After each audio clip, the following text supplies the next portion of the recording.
Daniel 9 prophecy, when properly understood, should set expectations for those who have been aware of the Honorable Louis Farrakhan's function as the Messiah of grace.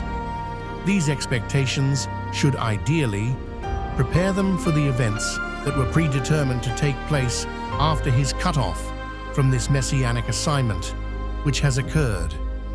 The Daniel 9 prophecy foretells of dreadful events of a global magnitude that ensue once the Messiah of grace is cut off from his messianic assignment of offering Almighty Allah's grace to the nations of the earth.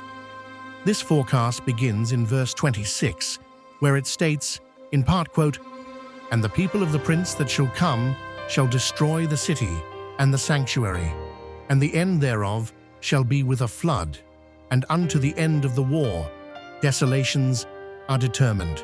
End quote. It is evident that since the Honorable Louis Farrakhan's cut off in April 2024, the world has been battered by destructive forces of nature described by meteorologists as epic, record-breaking, apocalyptic, of biblical proportion, and once in a generation. However, the Daniel 9 prophecy also establishes the deliverance of the enslaved black people of the Western Hemisphere, the real chosen people of Almighty Allah.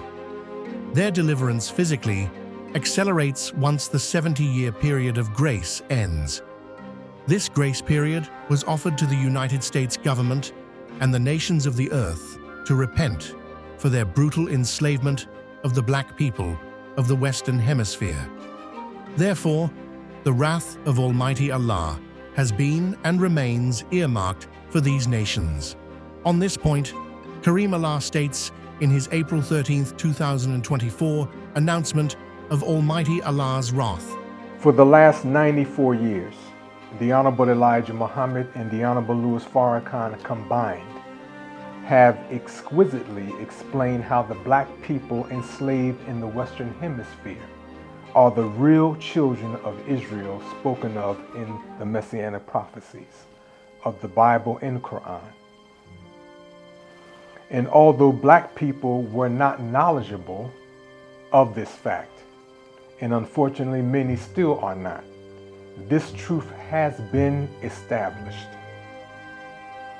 The synagogue of Satan and the wickedly wise have been very much aware of the essential truths regarding the glorious destiny of the black people of the Western Hemisphere. We have been enslaved here for approximately 500 years and counting, and it was forecast that our deliverance would soon come. The synagogue of Satan knows that the black people of the Western Hemisphere are destined to become the new and eternal rulers of the earth in fulfillment of the Messianic prophecies. And the signs of this reality increase every day. This has also increased the synagogue of Satan's urgency to pull out all stops in its effort to destroy the black people of the Western Hemisphere in their minds once and for all. That's their thinking. Notwithstanding, this too was forecast in the Messianic prophecies, as we are informed that the children of Israel's enemies sought to remove them from the face of the earth. Their enemies' efforts to execute that diabolical goal brought about Almighty Allah's cataclysmic judgment upon the nations of the earth. This is prophecy being fulfilled at this time.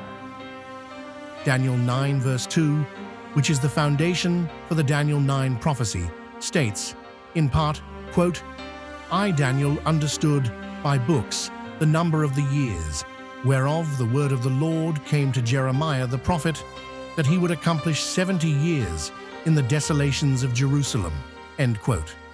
Here, Jerusalem refers to the enslaved black people of the Western Hemisphere who continue to be held captive by the United States government in particular. Jeremiah's prophecy regarding the 70-year period is found in the 29th chapter of Jeremiah, where it states, in verse 10, quote, "For thus saith the Lord, that after 70 years be accomplished at Babylon, I will visit you, and perform my good word toward you, in causing you to return to this place." End quote. Here, this place refers to the high station of the black people of the Western Hemisphere as the original rulers of the earth. The Honorable Elijah Muhammad stated regarding this fact, quote, "The original man is the Asiatic black man, the maker, the owner, the cream of the planet Earth, God of the universe." End quote. He also stated, quote, "The so-called Negroes, of which I am a member, are the lost and found members of the tribe of Shabazz, from that great aboriginal people of the earth, the Black Nation. Remember this, we are the aboriginals of the earth and are called the Black people, and we are the Black Nation." End quote. Jeremiah 29:10 points to the 70-year grace period, which allowed for the saturation of the divine message of warning and guidance given through the Honorable Elijah Muhammad, the Honorable Louis Farrakhan, and Karriem Allah. Returning to the Daniel 9 prophecy, the objectives to be accomplished following the Honorable Louis Farrakhan's cutoff as the Messiah of grace are presented. Quote, "To finish the transgression, and to make an end of sins, and to make reconciliation for iniquity, and to bring in everlasting righteousness, and to seal up the vision and prophecy, and to anoint the most holy." End quote. How is the statement "to finish the transgression and to make an end of sins" to be understood in its fulfillment? The grace period of 70 years, which has been rejected by the United States government and the Caucasian people in general, proved that transgression and sin will remain as long as they remain in rulership over the earth's inhabitants. Furthermore, the prospect that everlasting righteousness can be realized while they are present on the earth is akin to waiting for a cow to literally jump over the moon, which cannot be done. Therefore, these objectives, given in verse Daniel 9:24, can only be achieved when the Caucasian people's rule over and influence throughout the earth have been eliminated. Hence, the necessity for Almighty Allah's destructive wrath, as declared by Karriem Allah on behalf of the Honorable Elijah Muhammad in his April 13, 2024 announcement. The Bible and Quran contain prophecies related to the aftermath of the grace period as it pertains to Almighty Allah's deliverance of the enslaved black people of the Western Hemisphere from their mortal and vicious enemies. For example, Isaiah 49 states in verses 24 and 25, quote, "Shall the prey be taken from the mighty, or the lawful captive delivered? But thus saith the Lord, even the captives of the mighty shall be taken away, and the prey of the terrible shall be delivered. For I will contend with him that contendeth with thee, and I will save thy children." End quote.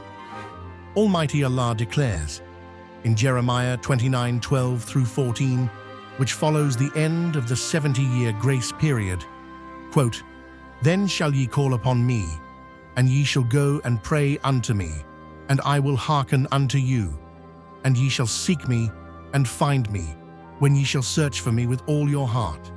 And I will be found of you, saith the Lord, and I will turn away your captivity." End quote. Luke 3 affirms that the enslaved black people of the Western Hemisphere will ultimately realize that the destruction of their mortal enemies was a major part of their deliverance and salvation. It states in verses 5 and 6, quote, "Every valley shall be filled, and every mountain and hill shall be brought low, and the crooked shall be made straight, and the rough ways shall be made smooth, and all flesh shall see the salvation of God." End quote. This emphasizes the importance of the Honorable Louis Farrakhan's cut-off as the Messiah of grace, which propels him into his imminent function as the Christ prophesied to establish the eternal kingdom of the Almighty Allah through the black people of the Western Hemisphere, the chosen people of Almighty Allah.